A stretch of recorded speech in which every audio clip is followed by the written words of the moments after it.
പൃഥ്വിരാജ് ഇഷ്ടപ്പെടുകയാണെങ്കിൽ കല്യാണം കഴിക്കാമെന്നൊരാഗ്രഹം കാവ്യയ്ക്കുണ്ടായിരുന്നു.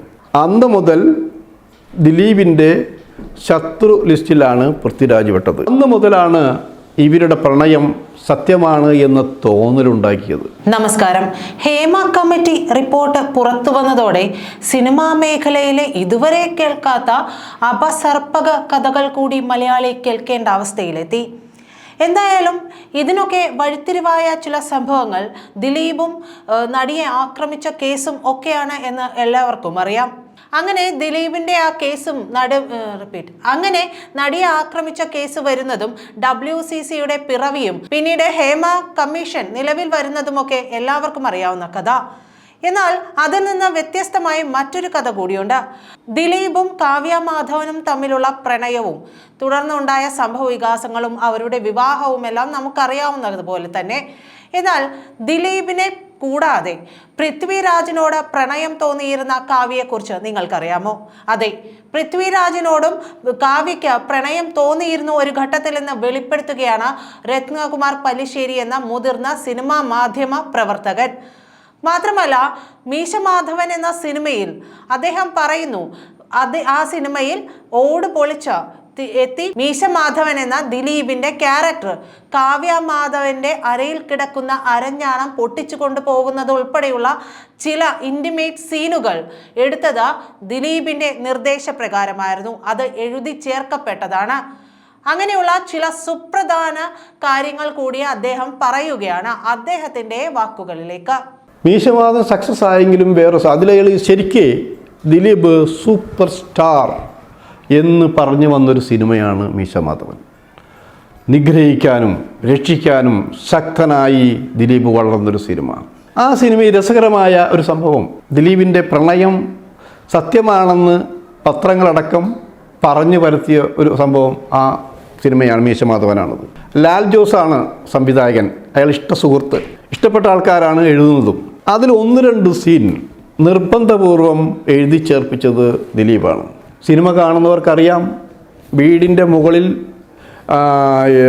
ഇറങ്ങി വന്ന് കാവ്യമാധവൻ കിടന്ന് ഉറങ്ങുന്നു. കാവ്യമാധവൻ്റെ അരയിൽ അരഞ്ഞാണം കിടക്കുന്നു. ആ അരഞ്ഞാണം മോഷ്ടിച്ചുകൊണ്ട് തിരിച്ചു പോകുന്നൊരു സീനുണ്ടതിൽ. അത് മനഃപൂർവ്വം ദിലീപ് എഴുതി ചേർത്താണ്. പക്ഷെ എന്തായാലും ആ സീൻ നല്ലായി, എല്ലാവർക്കും ഇഷ്ടമായി. പക്ഷേ ആ അരഞ്ഞാണം മോഷ്ടിക്കുന്നതോടൊപ്പം തന്നെ എല്ലാം മോഷ്ടിച്ചെടുത്തു എന്നാണ് സിനിമാ വൃത്തങ്ങളിലെ സംസാരം. അന്ന് മുതലാണ് ഇവരുടെ പ്രണയം സത്യമാണ് എന്ന തോന്നലുണ്ടാക്കിയത്. അപ്പം ഞാനിത് എൻ്റെ ഒരു നല്ല സുഹൃത്താണ് കൊച്ചിൻ ഹനീഫ. ദിലീപിൻ്റെ പ്രിയപ്പെട്ട സുഹൃത്തും ചേട്ടനെ പോലെ കരുതുന്നതാണ് കൊച്ചിൻ ഹനീഫ. ഒരാളെക്കുറിച്ചും മോശമായിട്ട് പറയാറില്ല. എല്ലാവർക്കും നന്മ വരണമെന്ന് ആഗ്രഹിക്കുന്നൊരു നടൻ. സത്യമുണ്ടായാൽ പോലും പറയില്ല. അപ്പം ഞാൻ അനീഫെ വിളിച്ചു. അനീഫെ, ഇങ്ങനെ ഒരു സംഭവം ഉണ്ടല്ലോ. അപ്പം അനീഫ് പറഞ്ഞു, നിനക്ക് എല്ലാവരും അങ്ങനെ തോന്നുള്ളൂ, നിനക്ക് വാർത്ത വേണം. ആദ്യം നിൻ്റെ മുഖത്തൊരു മഞ്ഞ കണ്ണടയുണ്ട്, ആ മഞ്ഞ കണ്ണട എടുത്ത് മാറ്റി. അയാൾ കല്യാണം കഴിഞ്ഞ് മാന്യമായിട്ട് ജീവിക്കുകയാണ്, എന്തിനാടെ ആവശ്യമില്ലാത്തൊക്കെ എഴുതാൻ പോകുന്നത്? ഞാൻ എഴുതിയിട്ടില്ലല്ലോ, നിങ്ങളോട് സംശയം ചോദിച്ചു, പിന്നെ എന്നോട് പറഞ്ഞപ്പോൾ ഞാൻ എല്ലാം കൂടി പറയാൻ പോവല്ലേ, വേറെ അല്ലേ കാര്യം നോക്കണമെന്ന് പറഞ്ഞു. അത് കഴിഞ്ഞ് മറ്റൊരു പടമാണ് ഇയാൾ കമ്മിറ്റ് ചെയ്തത് ദിലീപ്. അതായത് കുറേ പടങ്ങൾ അഭിനയിച്ചു, കമേഴ്ഷ്യൽ പടങ്ങളാണ്, നല്ല നടൻ എന്നുള്ളൊരു പേര് വേണം, ഒരു നാഷണൽ അവാർഡ്. ഇതായിരുന്നു ദിലീപിൻ്റെ സ്വപ്നം. അപ്പോൾ ദിലീപ് എന്നോട് പറഞ്ഞു, ചേട്ടാ എനിക്ക് ഒരാഗ്രഹമുണ്ട്. അപ്പോൾ ഞാൻ എന്താണെന്ന് ചോദിച്ചു. അല്ല, ഹരിഹരനും സാറും ചേട്ടനും തമ്മിൽ നല്ല അടുപ്പല്ലേ? അതെ. എൻ്റെ കാര്യം ഒന്ന് പറയൂ, നമുക്ക് വേണമെങ്കിൽ പടം പ്രൊഡ്യൂസ് ചെയ്യാം. അപ്പോൾ ഞാൻ വേറെ ഇപ്പോൾ ചെയ്യാൻ പോകുന്നതോ, ഞാൻ TV ചന്ദ്രനെ വെച്ചൊരു പടം ചെയ്യുന്നുണ്ട്, നല്ല കുറച്ച് പടങ്ങൾ ചെയ്യണം. ഞാൻ പറഞ്ഞു, ഞാൻ ശ്രമിക്കാം. കാരണം നിൻ്റെ ഒരു ആഗ്രഹം വെച്ചാൽ ഒരുപക്ഷെ വലിയ സംവിധായകരുടെ കീഴിൽ കിട്ടിയാൽ നല്ല നടനായി തീരാൻ പറ്റും. ഞാൻ ഹരിഹരനോട് സംസാരിച്ചു. ഹരിഹരനൊക്കെ പറഞ്ഞു. എന്നിട്ടാണ് TV ചന്ദ്രൻ്റെ ഈ സിനിമയിലേക്ക് വന്ന് കഥാവശേഷം എന്നാണ് സിനിമയുടെ പേര്. അത് ദിലീപിൻ്റെ കൂടി പണം മുടക്കി എടുത്തൊരു സിനിമയാണ്. പടം ഓടാൻ വേണ്ടിയിട്ടുള്ളതല്ല. TV ചന്ദ്രനെ പോലുള്ളൊരു ഡയറക്ടർ, എപ്പോഴും മിനിമം ഗ്യാരണ്ടിയുള്ള സംവിധായകൻ, തനി ആർട്ടുമല്ല, തനി കമേഴ്ഷ്യലല്ല. അപ്പോൾ അതിന് പറ്റിയൊരു കഥാപാത്രം, ആ കഥാപാത്രം നാഷണൽ അവാർഡ് കിട്ടും എന്ന് വിശ്വസിക്കുകയോ ചെയ്തു എന്നുള്ളതാണ്. ആ പടത്തിലേക്ക് പോകുന്നു ഞാനും ഹനീഫി ഒരുമിച്ച. ഹനീഫ് അന്ന് ട്രിവാൻഡ്രത്തുണ്ടായിരുന്നു, ഞാൻ ട്രിവാൻഡ്രത്ത് ചെന്നു. ഹനീഫിയും കൊണ്ട് ലൊക്കേഷനിൽ പോയി. അപ്പോൾ ഹനീഫ് എന്നോട് സൂചിപ്പിച്ചു, ഈ പടം കഴിഞ്ഞാൽ ഇവൻ ചിലപ്പോൾ ഒരു സിനിമ സംവിധാനം ചെയ്യാൻ സാധ്യതയുണ്ട്. അതെന്താ? ഇത് അവന് നാഷണൽ അവാർഡ് കിട്ടാൻ വേണ്ടിയിട്ടുള്ളൊരു പടമാണത്. അയാൾ അറിയാതെ പറഞ്ഞു പോയതാണ്. അപ്പം ഞാൻ ഇൻ്റർവ്യൂവിൽ ചോദിച്ചു, ഈ സിനിമയ്ക്ക് നിങ്ങൾക്ക് അവാർഡ് കിട്ടുകയാണെങ്കിൽ നിങ്ങൾ പടം സംവിധാനം ചെയ്യുമോ? ആ, ചെയ്യും, അതിനെന്താ? അത് ഞാൻ എഴുതി. അതിനു മുമ്പ് ഞാൻ വീണ്ടും ഹനീഫയോട് ചോദിച്ചു, ഹനീഫെ, കാവ്യ ദിലീപ് പ്രണയം ഇങ്ങനെ മൂത്ത് വരികയാണെന്ന് കേട്ടല്ലോ. അവർ ഞാൻ കേട്ടില്ല, പക്ഷെ ഞാൻ വേറൊരു കാര്യം കേട്ടു. എന്നോട് കാവ്യ പൃഥ്വിരാജിൻ്റെ കാര്യം ചോദിച്ചു. ഹനീഫയ്ക്ക് കാവ്യ മാധവൻ ജനിക്കാതെ പോയൊരു സഹോദരിയാണ് എപ്പോഴും. കാവ്യയെക്കുറിച്ച് പറയും 100 നാവാണ് ഹനീഫയ്ക്ക്. അങ്ങനെയുള്ള ഹനീഫിൻ്റെ അടുത്താണ് കാവ്യ ചോദിച്ചത്, പൃഥ്വിരാജ് ചേട്ടനെക്കുറിച്ച് എന്താണ് അഭിപ്രായം? എന്താ അങ്ങനെ ചോദിച്ചത്? അതല്ല, അറിഞ്ഞിരിക്കാൻ തന്നെയാണ് എന്ന് വെച്ചു.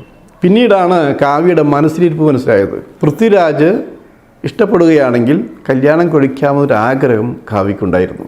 പക്ഷെ അത് നടന്നില്ല. എന്താണ് കാരണമെന്ന് നമുക്കറിയില്ല. പക്ഷെ ദിലീപ് വേറെ ട്രാക്കിലാണ് പൃഥ്വിരാജ് വേറെ ട്രാക്കിലാണ് പോയത്.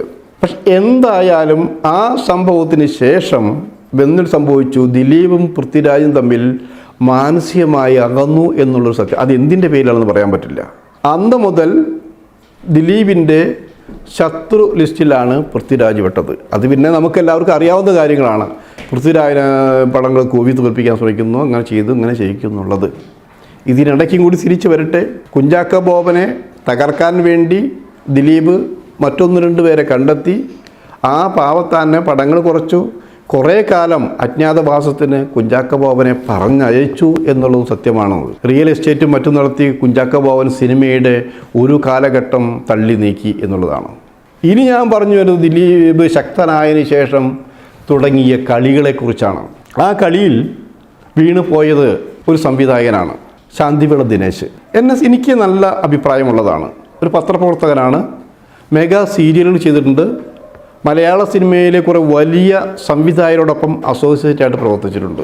അങ്ങനെയുള്ള ശാന്തിവിളയ്ക്ക് ഒരു നല്ല പ്രോജക്റ്റ് കിട്ടി, ആദ്യമായൊരു നല്ല സിനിമ ചെയ്യാനുള്ളത്. രഘുനാഥ് പലേരിയെ കൊണ്ടാണ് കഥയും തിരക്കഥയും എഴുതിച്ചത്. നല്ലൊരു കഥ, വളരെ വ്യത്യസ്തമായ റോളുകൾ. അപ്പോൾ ഇയാളുടെ ദിനേശിൻ്റെ മനസ്സിൽ കലാഭവൻ മണിയായിരുന്നു ഉണ്ടായിരുന്നത്. ഇത് കലാഭവൻ മണിയാണെങ്കിൽ കലക്കും. കലാഭവൻ മണിയെ കാണുന്നു, കഥ പറയുന്നു, കലാഭവൻ മണി ദിനേശിനെ കെട്ടിപ്പിടിക്കുന്നു. ഇത് കലക്കും, ഇത് നല്ല റോളാണ്, ഞാൻ ചെയ്യും. പക്ഷേ ഇത് മറ്റൊരു കാര്യം കൂടി ഞാൻ ചെയ്യാം. സീൻ തുടങ്ങുന്നതിന് മുമ്പ് കുറേ റിഹേഴ്സൽ നമുക്ക് എടുക്കണം. ഞാൻ എൻ്റെ ഒരു സിനിമയിലും അങ്ങനെ ചെയ്തിട്ടില്ല.